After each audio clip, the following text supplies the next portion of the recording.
ازيكم عاملين يا رب تكونوا بخير. مليون مبروك جمهور النادي الاهلي العظيم، الاهلي والوداد المغربي.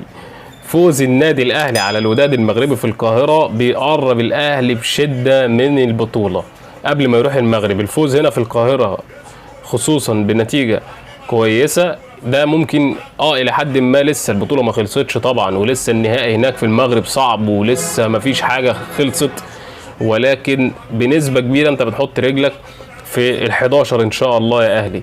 فباذن الله الاهلي يبقى في يعني عند الموعد في المباراه اللي هناك في المغرب، ويحقق النتيجه المطلوبه، على الاقل يخرج بشباك نظيفه 0-0 او حاجه يعني من النتائج دي، او يحط جون هناك. الاهلي لو حط جون في ارض المغرب هيبقى بنسبه كبيره البطوله خلصت خلاص، لان انت كده بتقرب خطوه بخطوه بخطوه، وكان مهم ان انت تفوز في القاهره. ان شاء الله الاهلي يحقق البطوله وياخد اللي هو عايزه.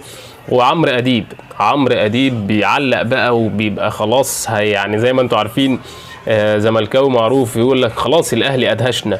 وجمهور الاهلي طول عمره مدهش وبيجنن اي حد.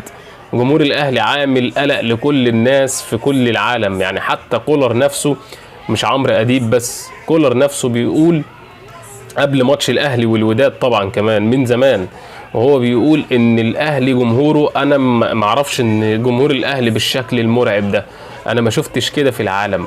وخصوصا ان الجمهور ده من نوع غريب، اول ما يخسر او قصدي يكسب ماتش يدور على البطولة اللي بعدها.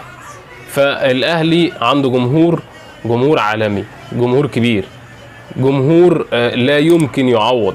فان شاء الله الاهلي في الفتره اللي جايه يا رب كده باذن الله طول عمر جمهوره وراه، وطول عمر جمهوره بيسنده، وان شاء الله الفتره اللي جايه كمان بقى يبقى فيه بطولات اكتر واكتر، وباذن الله نحقق ال11 ان شاء الله. يا ريت تنتشر لايك للفيديو وصلي على النبي عليه الصلاه والسلام، واشترك في القناه لو انت لسه مش مشترك مع احمد الافندي على قناه باكورد. الحقيقه بس عندي اشوفكم في فيديو جديد. سلام.